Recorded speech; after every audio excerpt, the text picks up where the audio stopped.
Bonsoir à tous et bienvenue donc pour ce débriefing de la journée du 24 février concernant donc le système Full King pour le Dow Jones en 100 ticks. Alors eh bien c'était une journée particulière hein, avec un gros gap baissier à l'ouverture des dimanches soirs et une journée qui a été très mouvementée.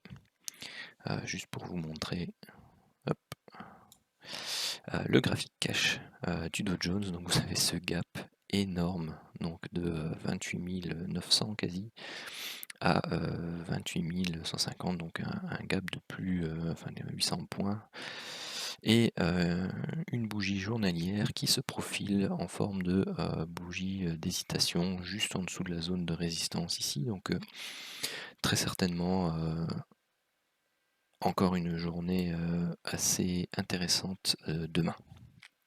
Voilà, je ne suis pas là pour faire l'analyse du Dow Jones, je suis là pour faire le débrief de ce qui s'est passé durant la journée.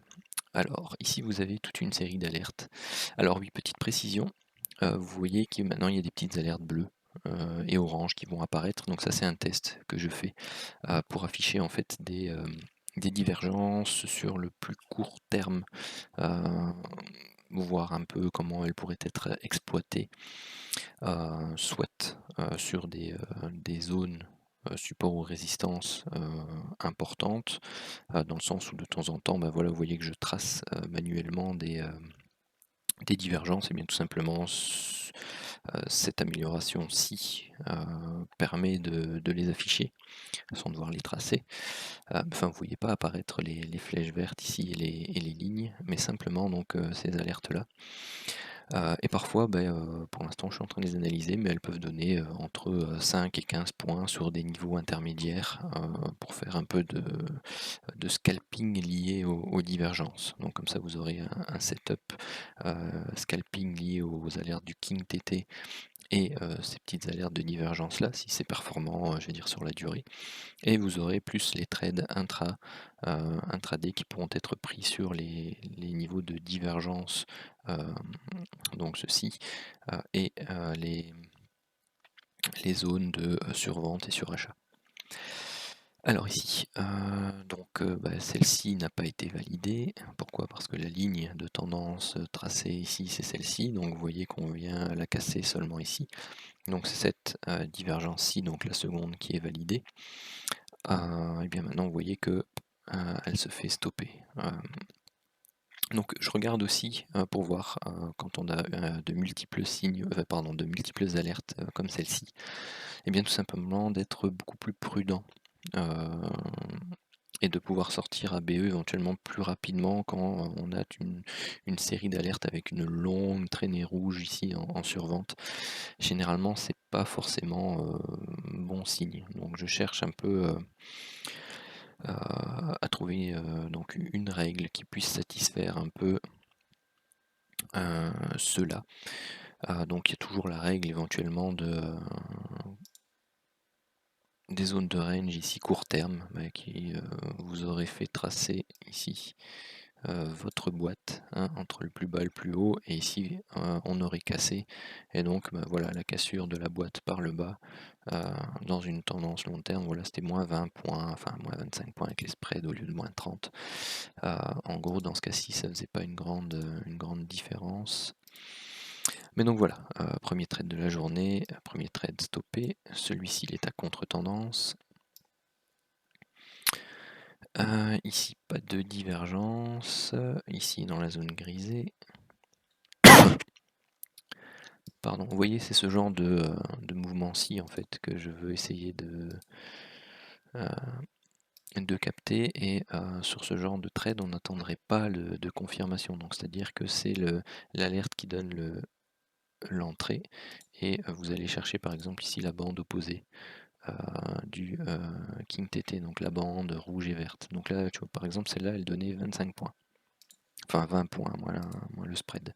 Parce que bon, c'est un spread de 2,5 en moyenne ici, autour des 9 heures. Donc, Voilà, donc ici celui-ci, celui-là c'est à contre-tendance, on n'est plus en période de range long terme.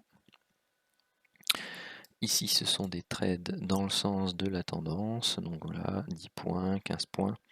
À nouveau, ici vous voyez une succession de temporisation court terme.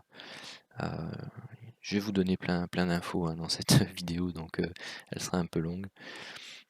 Donc voilà, reprise de trade en tendance, et bien voilà, vous tracez votre boîte ou votre canal, ça dépendra des fois. Ici, voilà, on aurait pu tracer aussi un canal qui était celui-ci. Hop, vous l'appliquez en bas. Et vous pouviez rentrer un peu plus tôt ici, donc vous auriez pu par exemple sur ces alertes là laisser courir vos positions un peu plus longtemps et surfer un peu la baisse qui continuait et voire renforcer même à la cassure de cette zone de latéralisation, de consolidation. De nouveau ici, c'est toujours le même principe. Vous avez une zone de range court terme enfin de latéralisation court terme qui se met en place. Vous avez votre boîte, vous cassez votre boîte, renfort, et puis c'est parti. Pareil ici, vous avez de nouveau une zone. Je vais la tracer là. Si j'arrive à la tracer correctement, voilà, une zone, une mini boîte qui se crée ici, cassure, renfort, hop, et puis voilà, ce sont tous des trades que vous pouvez prendre en plus en scalping ou en renfort pour de l'intra en fonction de votre profil. Donc celui-ci est à contre-tendance. Ici vous aviez une divergence qui était validée, mais à nouveau celle-ci vous voyez on fait un A, un B, un C et puis on revient fortement pardon, baisser.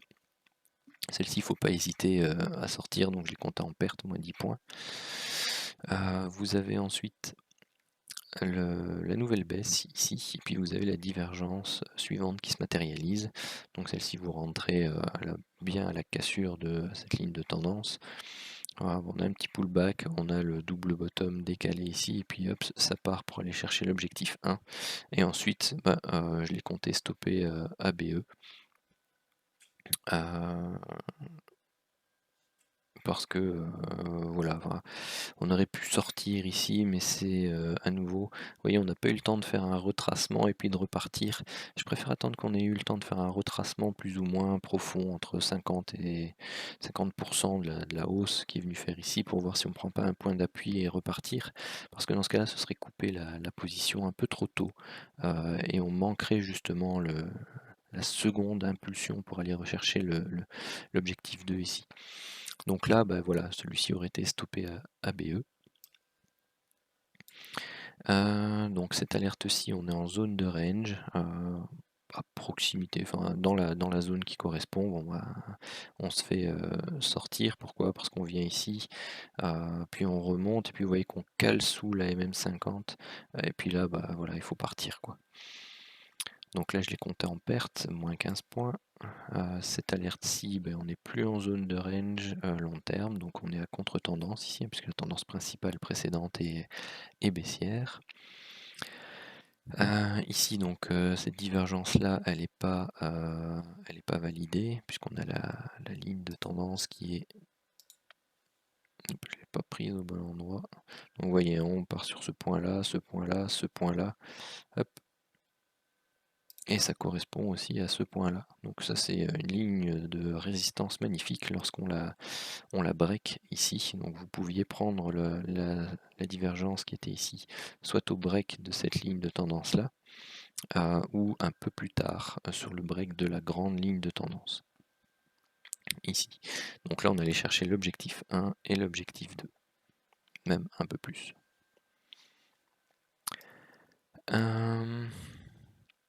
Donc vous voyez, celles-ci, elles ne sont pas toujours pertinentes. Il faut vraiment les travailler aussi sur des bonnes zones, parce que le but c'était d'avoir beaucoup plus de petites alertes, mais il faut savoir les prendre sur des zones intéressantes. Excusez-moi, je baille, je suis fatigué. Ici, divergence, vous voyez, celle-ci s'est matérialisée. On a fait une sortie de la bande supérieure ici de l'enveloppe long terme. On a un biseau qui se crée. Et donc là, vous avez cette alerte-là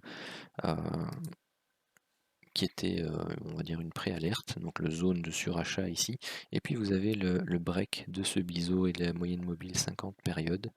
Et vous avez observé ici une seconde divergence. Donc là, elle était intéressante à prendre. Et de fait, elle donnait 25 points et 75 points sur l'objectif suivant. Ici, donc celle-ci n'est pas à prendre en compte. Pourquoi? Parce qu'on est juste après un système de divergence, donc un setup de divergence. Ça, je l'ai ajouté dans les règles. Pourquoi? Parce que très souvent, quand on a une alerte ici, qui se trouve dans les quelques bougies qui suivent, eh bien souvent, ça fonctionne pas très bien. Pourquoi? Parce que la divergence continue de donner, parfois on a juste une latéralisation et puis on continue à repartir, surtout dans des journées fortement directionnelles comme celle d'aujourd'hui. Si vous êtes dans des journées un peu donc moins directionnelles, où vous êtes un peu plus en range, en latéralisation, et bien oui, vous pouvez prendre une divergence ici qui vous fait arriver jusqu'au sommet du range, une autre divergence qui vous fait repartir jusqu'au bas du range, et ainsi de suite. Mais dans des journées comme celle-là, il est clair que ce genre d'alerte, juste après avoir atteint l'objectif 2 ici d'un setup de divergence, ne sont pas à considérer. Ensuite, vous voyez à nouveau un petit vous avez ici la zone de range qui se met en place, court terme, elle se transforme même un peu en long terme. Vous voyez que vous avez ce canal haussier qui vient. Quand vous breakez ce canal, et bien soit si vous étiez à l'achat, vous sortez de votre position parce que vous sentez que ça va reprendre. Donc là, vous avez fait une correction de la baisse qui a précédé.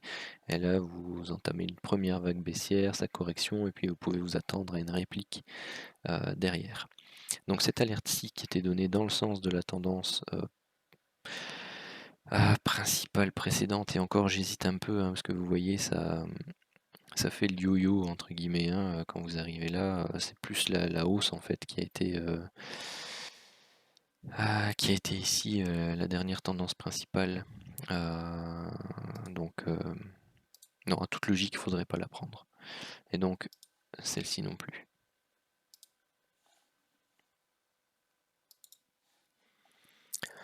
Ensuite, et donc vous voyez ici que bon, la cassure vous donne après la poursuite de la tendance baissière. Pareil sur ce. Enfin, je vais quasi toutes vous les montrer pour vous montrer la façon de continuer à suivre la tendance. Voilà, vous avez cette belle zone de range ou de latéralisation court terme. Et bien tout simplement, vous venez prendre le break et même le pullback dessus. Enfin, c'est ce genre de choses, c'est magnifique. Et puis ensuite, voilà, vous repartez à la baisse. Ici, donc il y avait un setup de divergence qui s'est mis en place, on a breaké, puis juste derrière, paf, on se mange le stop direct, donc celle-ci, moins 30 points. Du coup, pour les autres, on doit être un peu plus frileux, mais en tout état de cause, je ne l'ai pas tracé, mais oui, ça c'est la ligne de tendance pour celle-ci. Vous voyez qu'on la casse à peine, on réintègre. Si jamais vous êtes rentré sur la cassure, vous voyez que ça réintègre, partez, parce que c'est vraiment baissier depuis le début de la journée, donc c'est difficile en live, parce que bon là c'est du débrief une fois que c'est passé, donc c'est toujours plus facile d'avoir le bon raisonnement. Et c'est pour ça que les lignes de tendance sont très intéressantes, la moyenne mobile 50 aussi, mais une petite cassure, quand je suis en live, j'attends toujours une confirmation, soit que la bougie précédente continue de partir, et à ce moment-là je rentre 5 points peut-être en retard, mais j'attends une confirmation de l'impulsion, parce que là ici vous voyez juste derrière, si ça se trouve vous n'aurez pas eu le temps de la prendre parce qu'il y aurait eu la cassure et juste derrière, paf, ça repart direct. Et donc là, souvent vous observez la réintégration de la ligne de tendance. Dans ces cas-là, il faut attendre il faut être patient, il vaut mieux rentrer dedans un poil trop tard, genre 5 points, voire même 10 points. Si vous êtes loin de l'objectif 1, et pas trop de soucis. Bon, après le stop de 30, parfois s'il y a un petit pullback, il est peut-être un peu léger, parce qu'on va peut-être parfois retracer 30-35 points. Donc du coup, dans ces cas-là, comme vous êtes rentré un peu plus tard, vous pouvez mettre un stop, un rien plus large, genre de 40 points. Ça m'arrive de le faire. D'ailleurs, c'est noté dans les règles, et c'est la raison pour laquelle c'est noté. Ici ensuite, eh bien, celle-ci, elle n'est pas validée, puisqu'on ne vient pas casser la ligne de tendance bleue qui est ici. Voilà, maintenant que je l'ai dit, je vais l'effacer parce qu'ici on a une confluence de lignes de tendance, il faut savoir suivre. Celle-ci, elle n'est pas validée, pourquoi? Parce qu'on ne vient pas casser cette ligne de tendance. Si vous voyez un peu ce que je veux dire, vous avez des doji ici, vous cassez, puis là vous réintégrez, ça c'est clairement pas une confirmation de break de ligne de tendance. Ensuite, eh bien, vous avez celle-ci et puis celle-ci derrière. Donc là, vous attendez bien le beau break ici, et puis là vous partez pour objectif 1, objectif 2, là en une traite, quoi. Donc ça c'était parfait. Celle-ci, donc là elle est... vous voyez, là elle commence déjà à être validée, puis c'est un doji, puis hop, on repart seulement, donc vous rentrez un peu tard, même si vous êtes loin, hein, donc pourquoi pas, puis vous voyez, vous partez, vous revenez. Au pire, enfin, ça c'est vraiment pas bon signe, parce que vous réintégrez la moyenne mobile 50, donc celle-là je l'ai considérée ABE. Pourquoi aussi? Parce que vous sortez d'un setup de divergence haussière et qu'il a été très impulsif, très direct. Vous voyez, en plus c'est l'open, donc c'est l'open des marchés US. Alors l'open a été très directionnel, hein. Vous voyez qu'il a pris 15h30 open, c'est ici, bah, il a fait l'open au plus bas et il a pris 200 points, 200 points ici en 10 minutes. Donc quand vous avez ce genre de choses, méfiez-vous des alertes dans le sens opposé. Pourquoi? Parce que vous allez très souvent avoir une petite correction. Voilà, la petite correction ici, elle est pas mal non plus, hein, mais je veux dire, par rapport à là où vous rentrez, donc elle fait 90 points, mais vous rentrez ici. Donc au pire, vous avez 35 points. Je me suis considéré comme étant ABE, et puis ça remonte, je me fais stopper BE, quoi. Au revoir. J'observe la suite de l'open. Ici pareil, bon celle-là je l'ai compté comme stoppé. Pourquoi? Parce qu'on a une belle avalanche baissière, on n'est pas en zone de range long terme, on est dans le sens de la tendance précédente, on vient d'avoir un setup de divergence baissier, c'était peut-être juste le pullback un peu trop important, et puis voilà quoi, on repart, et puis ça pouvait repartir à la baisse, mais non, vous voyez qu'on se fait contrer directement, donc ça c'est stoppé. Ensuite, vous avez ici la divergence baissière avec le double top, donc c'est une petite mèche, hein, qui fait le plus haut. Donc vous avez votre ligne de tendance ici, donc vous attendez bien le break. Au pire, vous attendez le break de la MM50 avec l'alerte du RSAV. Donc il ne faut pas oublier, hein, de temps en temps de regarder les alertes du RSAV. C'est eux qui vous donnent aussi un peu les moments où vous risquez d'avoir une sortie de la zone de surachat ou survente. Et donc ici, hop, objectif 1, objectif 2, vous voyez, c'était carrément directement, hein. Ici, à nouveau, vous aviez, donc à nouveau ici, vous voyez, une alerte achat dans le sens de la tendance précédente, qui était redevenue haussière, bon, haussière corrective, hein, on s'entend. Et donc vous voyez que c'est très dangereux juste après un setup de divergence de rentrer sur un signal du King TT, parce que voilà, ici vous avez la petite latéralisation et puis hop, vous avez encore le dernier jet du setup de divergence qui arrive. Ensuite, bah, vous avez une alerte divergence à l'achat, donc ici hop, donc là elle donne 35 points et directement après objectif 2, 85 points. Vous voyez ici, donc il y a une petite alerte divergence baissière qui a été donnée. Si vous preniez le break, voilà, vous allez chercher, vous pouviez aller chercher quand même hein, pas mal, hein, une cinquantaine de points, mais c'est une journée très très volatile. Bon, le TP ici au niveau de la bande opposée était très court, hein, mais vous saviez que vous avez fait une jambe baissière, une correction haussière et que vous pouvez repartir à la baisse, rechercher un ABC. Hein, donc ces petites alertes sont pas inintéressantes pour les personnes qui sont expérimentées. Mais il ne faut pas toutes les prendre non plus. Oui, ici vous en avez une, hop, vous allez rechercher la bande opposée. Mais bon, c'est dans la zone grisée aussi, hein, donc évitez de les prendre aussi dans les zones grisées. C'est toujours le même principe. On se trouve ici dans la zone grisée, on est au milieu du gué. Hein, c'est là où on fait le yo-yo, et puis avant de partir toucher une borne opposée, et puis de refaire l'inverse. Ici, donc, vous avez des alertes divergence. Donc, vous voyez, hein, au lieu de la tracer ici, hop, elle est donnée maintenant. Donc ça, c'est un peu plus intéressant. Donc là, on va chercher tout juste l'objectif 1, puis après, ensuite, boum, on dégringole. Donc celle-ci a été comptée à ABE pour le setup 2. Contre-tendance, dans le sens de la tendance, celle-là, elle donnait 40 points.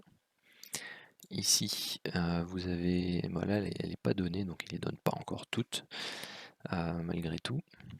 Donc ici, il y avait aussi une alerte divergence, vous allez chercher l'objectif 1, 35 points, là vous sortez pour l'objectif 2, lorsque vous voyez que vous commencez à breaker la MM50, vous latéralisez, vous repartez à la baisse, vous sortez, donc là c'est plus ou moins 20 points. Ici, hop, contre-tendance, la divergence qui est donnée, elle n'est pas validée, elle est validée ici plus tard, et vous voyez que vous en avez une autre qui est donnée, donc ici, hop, objectif 1, 50 points, objectif 2, 100 points. Celui-ci, zone grisée. Ici, vous voyez, je l'ai mise juste pour vous montrer un peu la petite divergence de nouveau qui est donnée. Ici, bon, elle est donnée à la limite de la zone grisée, hein, mais si vous allez chercher la bande opposée, bon, elle vous donnait déjà 30 points, et si vous jouiez le A, le B à plus ou moins 50 ou 60%, vous allez chercher à 60 à 70 points. Et vous aviez une alerte divergence juste après, validée, donc il nous fait en plus un double bottom. Vous avez ici donc les 25 points et 75 points. Pareil à la hausse hein, pour les suivis de tendance. Hop, voilà, break, pullback, et puis c'est parti. C'est quelque chose de relativement très puissant lorsqu'on a des mouvements impulsifs. Donc vous pouvez éventuellement vous servir de ce genre de choses pour prolonger le mouvement des setups de divergence. Donc vous voyez ici, si vous ne prenez pas votre TP ici que vous attendez légèrement, vous voyez que ça le traverse, puis que ça latéralise, et puis que ça vient casser la boîte vers le haut, ça fait le pullback, mais vous laissez courir, et puis vous remontez votre stop ici, au pire au TP, si jamais ça fait une petite poussée et que ça revient, vous aviez quand même eu votre objectif ici. Mais sinon, vous pouviez laisser courir, et prendre votre TP au moment où vous aviez le setup de divergence dans l'autre sens qui était validé. Donc là, il donnait encore 35 points et 85 points. Et vous voyez ici, c'est pareil, hein, il vient breaker, puis il vient faire une temporisation, et puis hop, il est reparti, et ainsi de suite. Donc voilà pour le débrief de la journée qui est, je trouve, relativement intéressant parce qu'il est très technique. Il y a plein de choses, il y a des mouvements pièges, il y a de très bons mouvements dans un sens et dans un autre. D'ailleurs, oui, j'ai pas eu l'occasion de trader beaucoup, mais déjà fait 200 points sur la journée, c'est pas mal. Et vous pouviez faire 425 points sur le setup 1 avec 14 trades gagnants, 5 trades perdants. Donc vous voyez, il y avait des mouvements pièges. Un BE. Et pour le setup 2, si vous alliez à chaque fois chercher la bande opposée, vous faisiez 670 points. Donc attention que quand je compte le setup 2, je ne compte pas les points du setup 1 dedans, hein. Et quand il n'y a que le setup 1 qui est fait, je compte 0. Donc BE, très souvent, sauf quand on sort de manière anticipée, là, plus 20, mais vous voyez qu'au niveau des BE, il y en a plus, hein. Ça vient des setups de divergence qui ont fait objectif 1 mais pas objectif 2. Donc c'est vraiment compté BE, il n'y a pas de cumul de points entre setup 1 et setup 2, ils sont vraiment dissociés. Je précise parce qu'on m'a posé la question, et donc il n'y a vraiment pas de cumul de points, il n'y a pas de. Ce sont des lots pleins. Donc les points que j'annonce ici, ce sont des lots pleins. Donc il n'y a pas de split dans TP1 ou TP2 où on prend 50% au TP1, 50% au TP2. Non, non, non. À chaque fois, c'est TP avec les lots pleins, soit sur les premiers objectifs, ou soit TP avec les lots pleins sur le deuxième objectif. Donc ici, début de semaine en fanfare, hein, entre 400 et 425 et 670 points. Ici, bon, on voit juste une augmentation, mais on reste en dessous des 15% des trades perdants, donc ça c'est relativement intéressant. Et sinon, on est à plus de 2000, quasi 2700 points pour le setup 1 et 3665 points pour le setup 2. Voilà, je vous souhaite une très bonne soirée. Si vous avez des questions, surtout n'hésitez pas à me les poser, soit en privé, soit sur le groupe Telegram, soit sur la chaîne YouTube. Donc voilà, à très bientôt, en tout cas à demain.